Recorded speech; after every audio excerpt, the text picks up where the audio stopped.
So, yeah, go for it. Go for it. Go ahead. Guys, what does it mean? What does it mean? Something.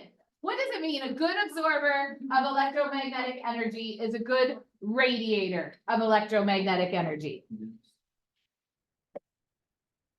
Oh, come on. Yeah. That's it. Something that can absorb heat really good, can radiate heat really good. By the way, what do I mean by radiate heat good?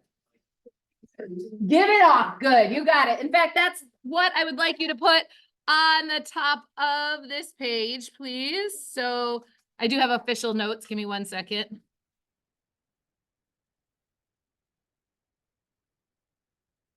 So where is that? Sorry, I guess I was a little bit delayed. Zoom, share. I lost my dramatic effect here.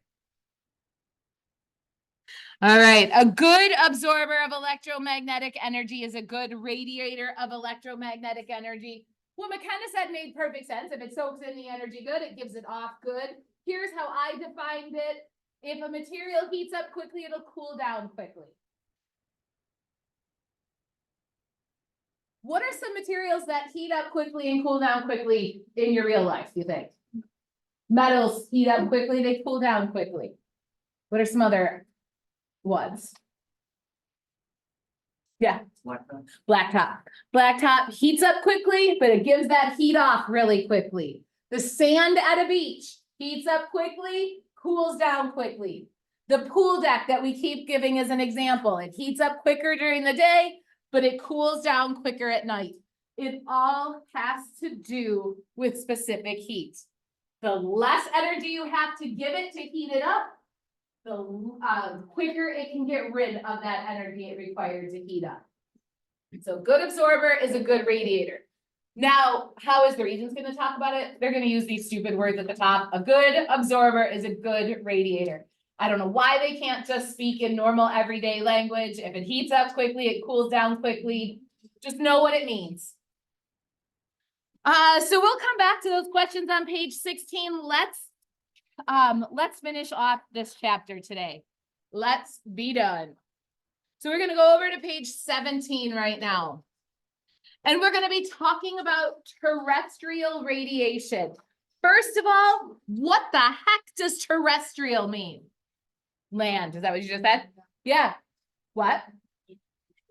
Yeah, that's always where it goes. I always use the example extraterrestrial. Where do you know that from? E.T. phone home. E.T. was an alien. And just in case anybody wants to ask questions about the movie, I have never seen it. So yeah, it came out the year I was born, and I've never seen it and have no desire to see it. But wow, I know, just saying. E.T. extraterrestrial, he was an alien. So extraterrestrial means like not from this world, but terrestrial means from this world. So terrestrial is talking about Earth. So Earth's radiation. Why does, when or why, how Earth radiates? Yeah. How does Earth radiate? Yeah. Okay, one thing it does is we give off heat when we reflect the heat. Is that the only way we reflect? Or is that the only way we radiate though? Do you guys radiate heat ever? Yeah, all the time. Anything that has energy radiates that energy. The best time I can give you that example is after you run that mile in gym class. You come to my class, still a little pink in the cheeks. If you were to put your hand next to your face after you ran that mile, or even now, you can probably feel the heat coming off of your body. Everything that has heat is going to give off heat. So the Earth has heat. But what heat am I talking about? Where is Earth getting its heat from?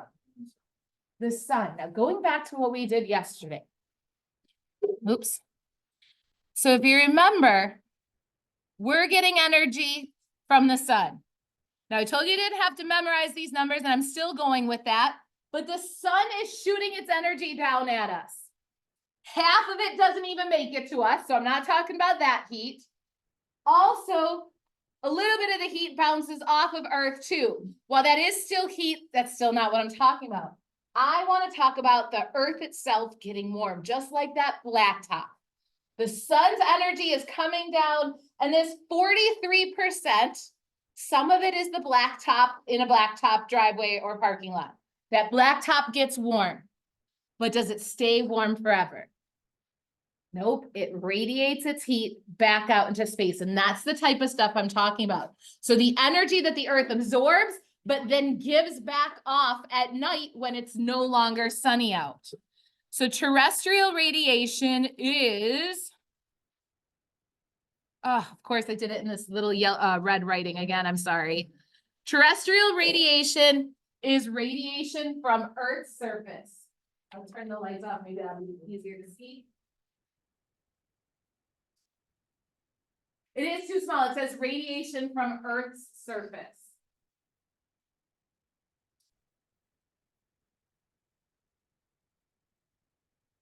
So the sun radiates a lot of energy down to us.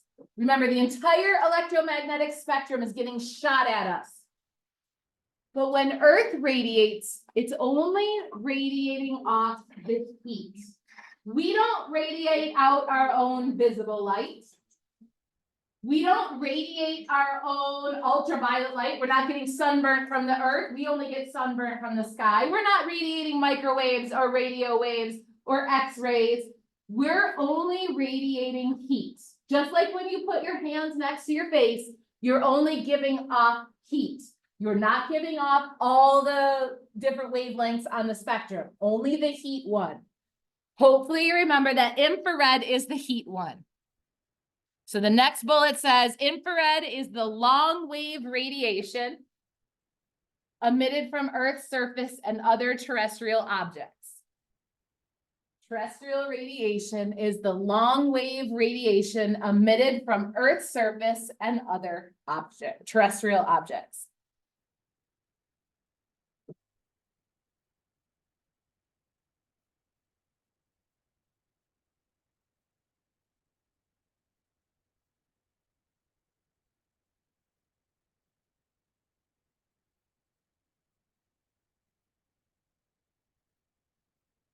The long wave radiation emitted from Earth's surface and other terrestrial objects. Why am I calling it long wave? Yes, it has a longer wavelength than the energy it absorbed. That one, oh, I lost my chart. So the ones coming in are shorter, the ones going out are longer. Do you need it? There's a seat up front if you want it. I'm good. Okay. I can see better now. Okay. So on this picture, again, I got some numbers. The numbers aren't the important as long as you just see that only a little bit of this energy gets lost back out into space. What do you think happens to most of the energy if it's not being lost to outer space?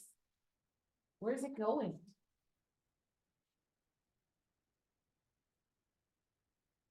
Absorbed. Absorbed by what though? So the rest of it, so most of the energy is absorbed by gases in the atmosphere. This should be the last small one. The rest are normal size print. So it says 9% lost outside the Earth's atmosphere, 91% absorbed by the gases in the atmosphere.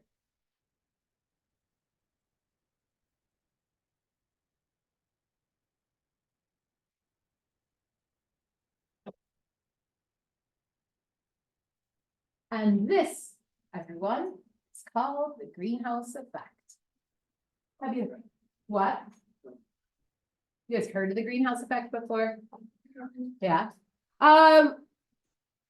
Rich, so my next question before we even get going too far, I kind of just want to see what you're thinking. Is the greenhouse effect a good thing or a bad thing? Raise your hand if you think it's a bad thing.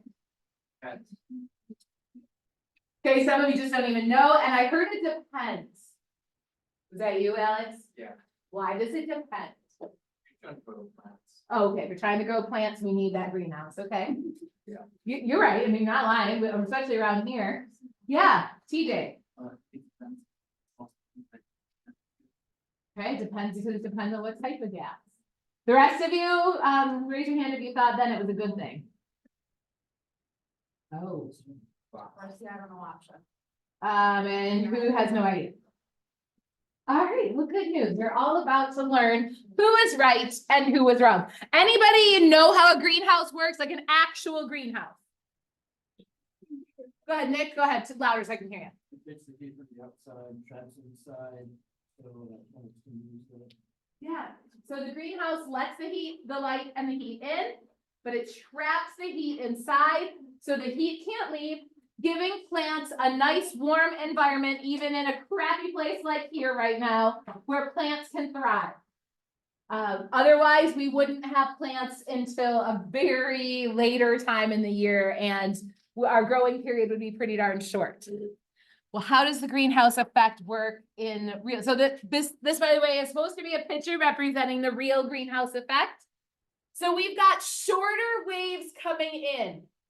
So we've got that visible light. We've got the ultraviolet light coming in from the sun and some heat waves, but we've got the smaller ones coming in. They get absorbed by the earth and they radiate back out into space in the form of heat. These long waves, because they have the longer wavelength, get stuck. The short ones can make it through. The long waves, the heat waves, get trapped. Fun fact, does anybody know what those are? You would think they're plants, but what? They're actually the little fossils from the bottom of page 9 and 10 of our reference table, because I was running out of ideas of how to put a plant in there. I now since know, but back then when I made this slide, I didn't know how to add little plant pictures. Now I know how to add little plant pictures, but I have not gone back and fixed it. So that's how a greenhouse works. It's also how the greenhouse effect works. So yes, this is a long slide. It is basically the last thing we're going to write. No, not for the year, but wishful thinking. Yeah.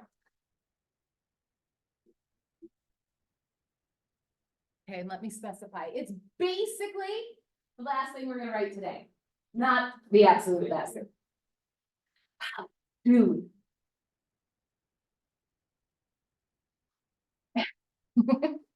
So the green, I'll just let you write. Oh, I should have asked you some other questions first, but oh. Okay, well, clearly that wasn't sealed. I forgot the little rubber thing at the top.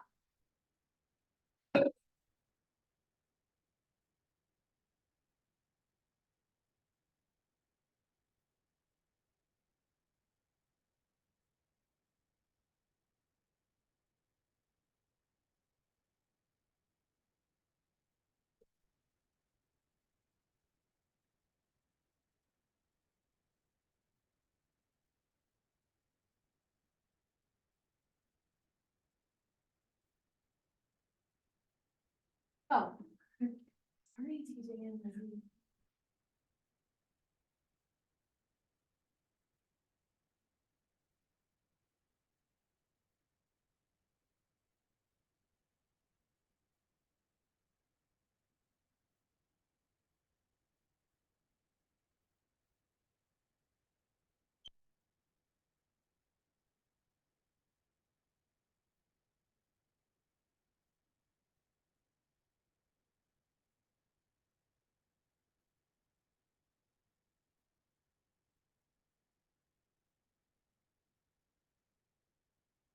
So I guess I should have talked about the greenhouse gases before I just listed them. The most common greenhouse gases are carbon dioxide, methane, and water vapor. These are the gases that are going to absorb, those long wave radiation. They're the ones that are going to trap the heat in. Carbon dioxide, where's that come from? Us, what do you mean? When we breathe out, we release carbon dioxide. Where else does carbon dioxide come from? Awesome. What do you mean fossil fuels? Just like that hunk of hunk of coal that I have sitting on my mantle when Santa drops it off this year? Sure, burn Burn it. It's the burning of anything that was once alive releases carbon dioxide. So yes, fossil fuels, coal, oil, natural gas. That's one place carbon dioxide comes from. But also just the simple burning of wood as well. The burning of anything that was once alive will release carbon dioxide. How about methane? It's not meth like the drug meth, it's different. What? Farts. Thanks for saying it. Thanks for being brave. Methane comes, one place it comes from is farts. So your own farts, you all fart, don't try to hide it. So it comes from farts, comes when your dog farts, comes from when a cow farts, it comes from when a piglet farts. Anything that's digesting the stuff that was once alive, so again, similar to carbon dioxide, digestion releases methane. So methane is one of those gases that comes from basically the digesting of food or the breaking down of food. There's actually one other really important place it comes from. And I guess I have to go there. Hey, how's a fart smell? Terrible. What other, is there anything else in the natural world that stinks like a fart? Okay, it's not sulfur, but it is a stinky smell like a fart. I teach differently than Mr. Meegan. Would you ever talk about farts in your class? My daughter would try. You're welcome, guys. You get to talk about farts in my class. But that bad smell from a fart is similar. Ever smell like stinky mud? Anybody? Like mud, like swamp smell. Oh, Yeah, kind of smells like a fart. Similar smells. Swamps release methane. That bad smell coming from swamps is methane.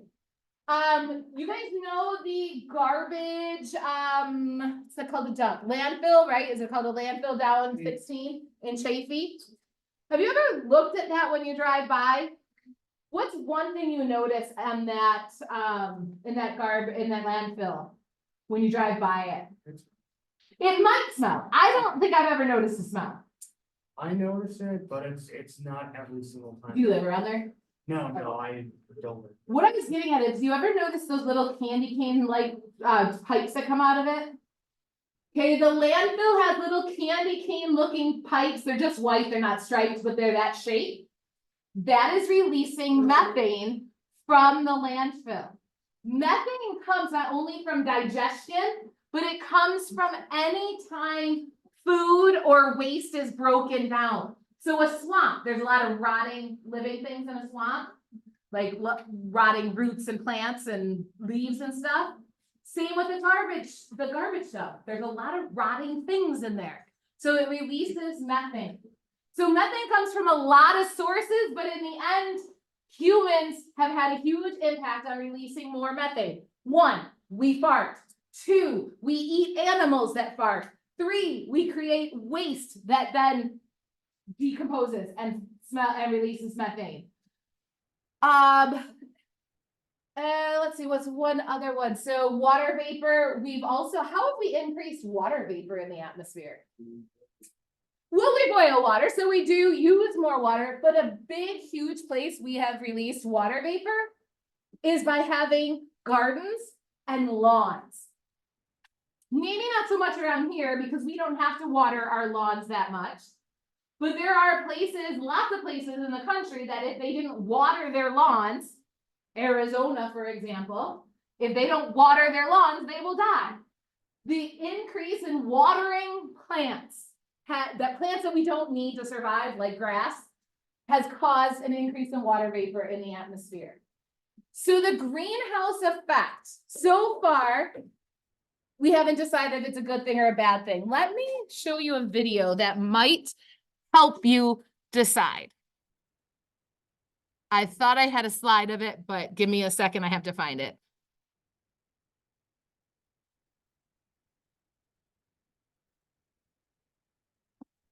Oops.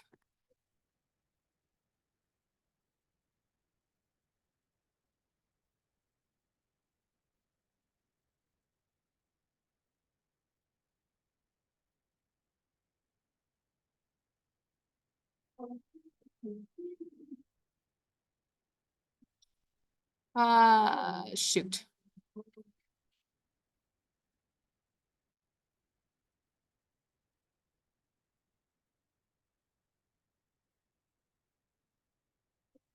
Why am I struggling?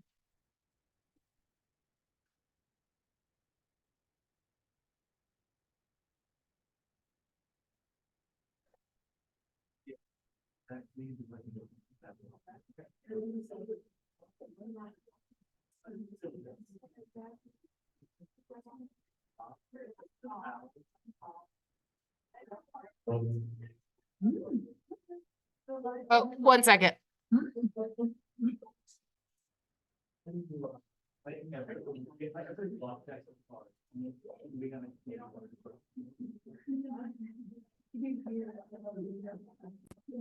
All right, here is a better explanation to greenhouse effect than I could ever give. Delicious creamy not milk this. chocolate and whole hazelnuts. The Lindt Hazelnut Bar. It's beyond words. Find your at checkout. If I got one of those. Global warming, or none like it hot.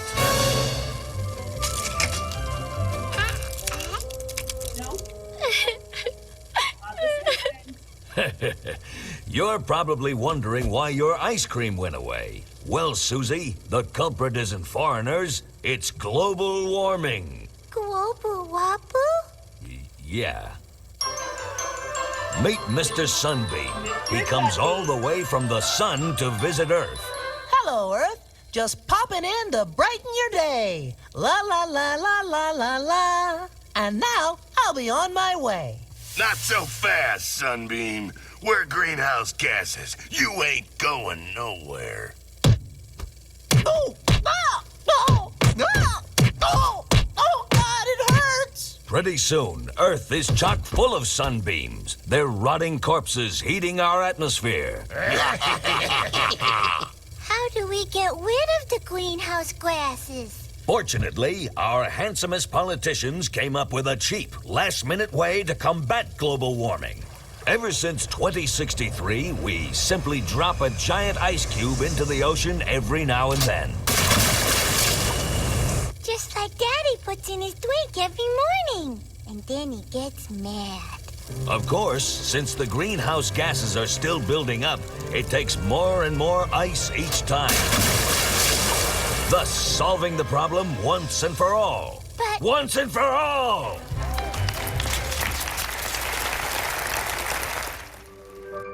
All right, hang on. I need to go Well, back. Susie, the culprit isn't.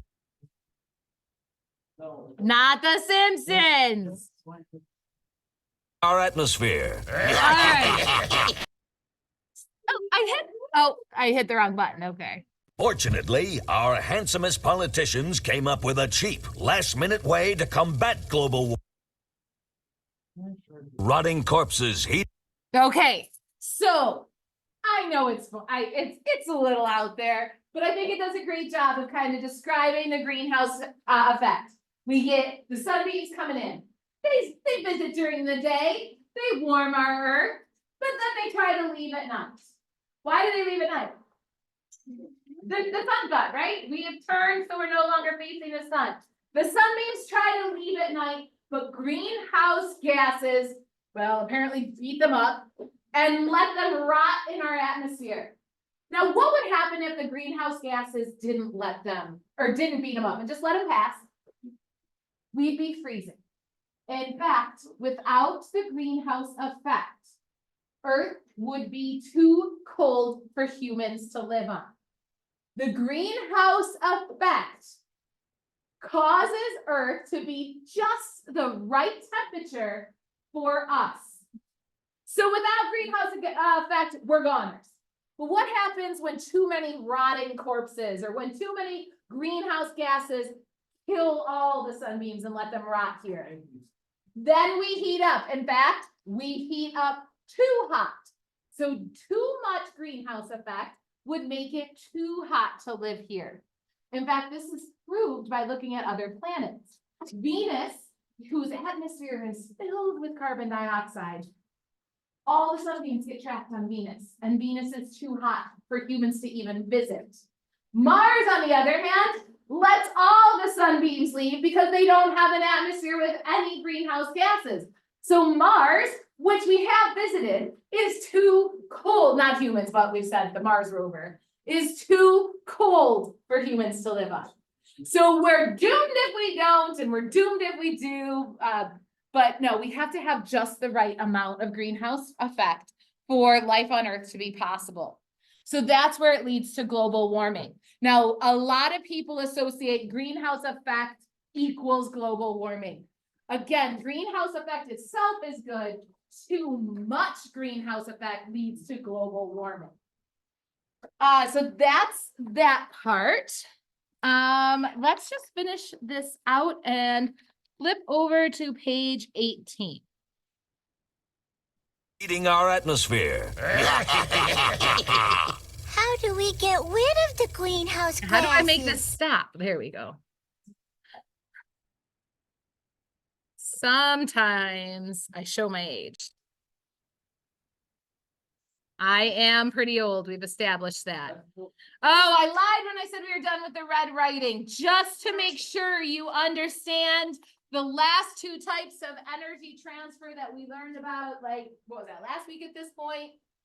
Conduction is the transfer of energy from one molecule to the next, most effective in solids, but can occur in gases and liquid. Perfect example is this iron bar that's being heated at one end, but the energy travels from the warm side to the cold side.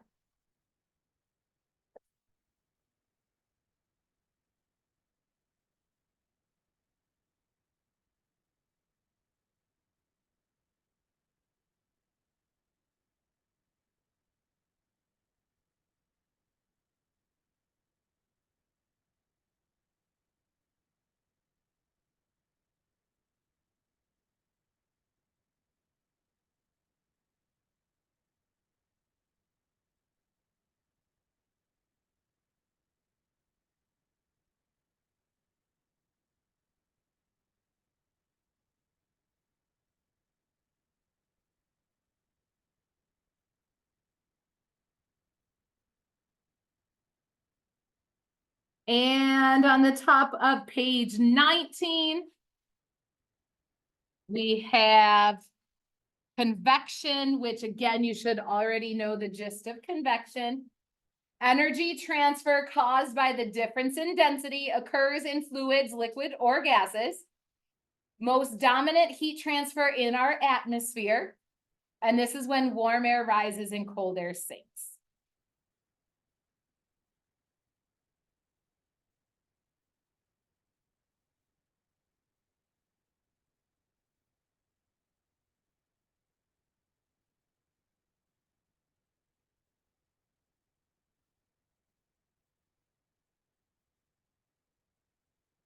When you're done here, you're done with your notes, but I would like you to get started on your homework, which is pages 20 through 22. It's the last couple pages of the packet. There are 16 review Regents questions for this chapter. We are at the end of this chapter, so that means we are having your chapter 7 test on Monday.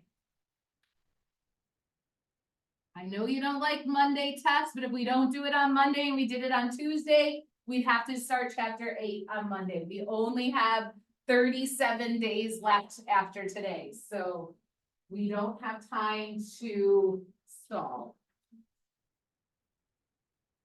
So again, your homework is 20 through 22, questions 1 through 16.